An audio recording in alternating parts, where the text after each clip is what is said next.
जीवन कर्मों, सकारात्मक सोच, शांति, सत्य और सफलता पर छवियों के साथ सर्वश्रेष्ठ भगवत गीता संदेश, उदाहरण, स्थिति और विचार श्री कृष्ण के अनमोल सुविचार हैं। भगवान कृष्ण को भगवान विष्णु के 8वें अवतार के रूप में और अपने आप में सर्वोच्च भगवान के रूप में पूजा जाता है। वह करुणा, कोमलता, प्रेम के देवता हैं और भारतीय देवताओं में सबसे लोकप्रिय और व्यापक रूप से पूजनीय हैं। उन्होंने हमें जीवन, प्रेम, खुशी, धर्म, मोक्ष, मुक्ति, भक्ति, योग, ध्यान, धर्म, सत्य के बारे में सब कुछ सिखाया है।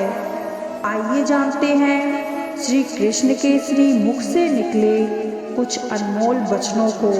वह सब कुछ करो जो तुम्हें करना है, लेकिन लालच से नहीं, अहंकार से नहीं, वासना से नहीं, ईर्ष्या से नहीं, बल्कि प्रेम, करुणा, नम्रता और भक्ति के साथ। भगवान श्री कृष्ण इस अनमोल वचन के माध्यम से कार्य करने की नियत का उल्लेख करते हैं। जब किसी भी कार्य करने में अगर लालच होगा, बेईमानी होगी, जलन होगी, तो वो काम ना तो सही होगा और ना ही उसके परिणाम फलदायी होंगे। इसके अतिरिक्त जिस कार्य को हम पूरे मन से प्रेम पूर्वक करेंगे, तो वो ना सिर्फ हमारे लिए बल्कि समाज के लिए भी हितप्रद होगा। नरक के 3 द्वार हैं, काम, क्रोध और लोभ। जो व्यक्ति कामी प्रवृत्ति का होता हो, जिसके मन में लोभ होता है और जो अत्यधिक क्रोधी स्वभाव का होता है, उसके लिए नरक के द्वार सदैव खुले होते हैं। अर्थात ऐसे व्यक्ति को तो सिर्फ नरक में ही जगह मिलती है। मैं ही सृष्टि का आदि, मध्य और अंत हूँ। भगवान श्री कृष्ण ही इस सृष्टि के पालनहार हैं। वही इस संसार की शुरुआत थे, वही मध्य और वही अंत होंगे। आप जो चाहते हैं उसके लिए नहीं लड़ते हैं, तो जो खोया उसके लिए मत रो। मनुष्य सब कुछ चाहता है, पर सब कुछ उसे नहीं मिल सकता। आपको जो नहीं मिला उसके लिए पश्चाताप मत करो, और जो आपसे हो गया, जो आपसे अलग हो गया, उसके लिए निराश मत हो। मैं सभी प्राणियों के हृदय में स्थित आत्मा हूँ। मैं सभी प्राणियों का आदि, मध्य और अंत भी हूँ। हर व्यक्ति श्री कृष्ण से जुड़ा है और श्री कृष्ण हर व्यक्ति से जुड़े हैं। वही हमारे आदि, मध्य और अंत हैं। सर्दी या गर्मी, सुख या दर्द का अनुभव करें, यह अनुभव क्षणभंगुर है। जो आते हैं और जाते हैं, उन्हें धैर्यपूर्वक सहन करें। समय एक सा नहीं रहता। आज दुख है तो कल सुख भी अवश्य आएंगे, और सुख के बाद दुख का भी आना स्वाभाविक है। आपको पूरे धैर्य और श्री कृष्ण पर विश्वास के साथ अपना जीवन निर्वाह करना चाहिए। इस शरीर का मोह मत करो, यह तो माटी है, माटी में मिल जाएगा। अमर तो आत्मा है जो परमात्मा में मिल जाएगी। लोग अपने शरीर को सुंदर बनाने में लगे रहते हैं, पर आत्मा की सुंदरता शरीर की सुंदरता से कहीं ज़्यादा महत्वपूर्ण है। शरीर तो नश्वर है, मिट्टी ही तो है जो मिट्टी में ही मिल जाता है, पर आत्मा अमर है। इसलिए आत्मा की सुंदरता पर ध्यान दो।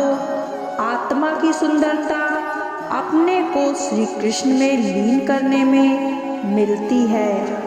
जो हुआ अच्छा हुआ, जो होता है अच्छे के लिए होता है।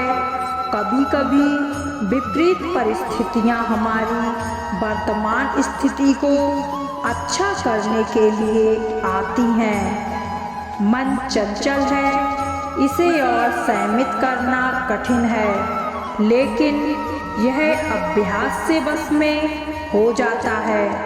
मन चंचल होता है, यह इधर उधर भागता है और किसी भी कार्य की एकाग्रता का दुश्मन है। लेकिन यदि यह व्यक्ति के बस में हो जाए तो इसे अच्छा कोई मित्र नहीं है। मन को एकाग्र करना जरूरी है, बस थोड़े से प्रयास और अभ्यास की जरूरत है। मेरे लिए ना कोई घृणित है और ना ही कोई प्रिय, ना कोई निर्धन है और ना ही कोई धनी। बस जो व्यक्ति भक्ति भाव के साथ मुझे याद करते हैं, मैं उनका हूँ और वो मेरे। श्री कृष्ण उन्हीं के साथ हैं जो श्री कृष्ण के हैं।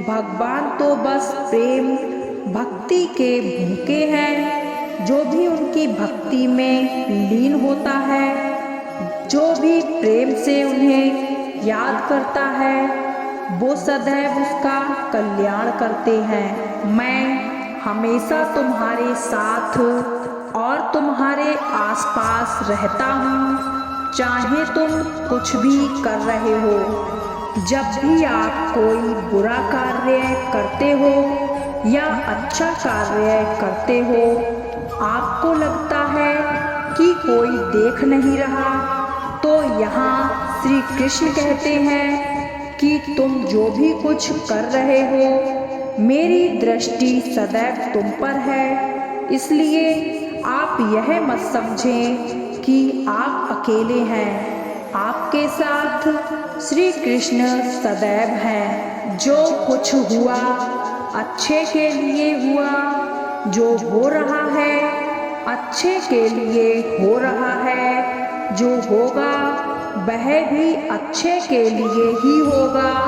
तो सकारात्मक रहो और अपना कर्म करो। आप वही हैं जिसमें आप विश्वास करते हैं। आप वह बन जाते हैं जो आप मानते हैं कि आप बन सकते हैं। हमारी सफलता और असफलता इस बात पर निर्भर करती है कि हम खुद पर कितना विश्वास करते हैं। व्यक्ति जो चाहे बन सकता है यदि पूरे विश्वास के साथ अपने लक्ष्य पर लगातार चलता रहे। जिस इंसान के चारों तरफ नकारात्मक लोग रहते हैं, उस इंसान का मंजिल से भटक जाना तय है। कहते हैं मन के हारे हार है और मन के जीते जीत। जिस प्रकार सकारात्मक विचारों से सफलता मिलती है, उसी प्रकार नकारात्मक विचार असफलता के मार्ग की ओर अग्रसर करते हैं। क्योंकि जैसा हम सोचते हैं वैसे ही हम बनते जाते हैं और अपने विचारों के माध्यम से ही हमें नकारात्मक और सकारात्मक परिणाम मिलते हैं। राधे राधे।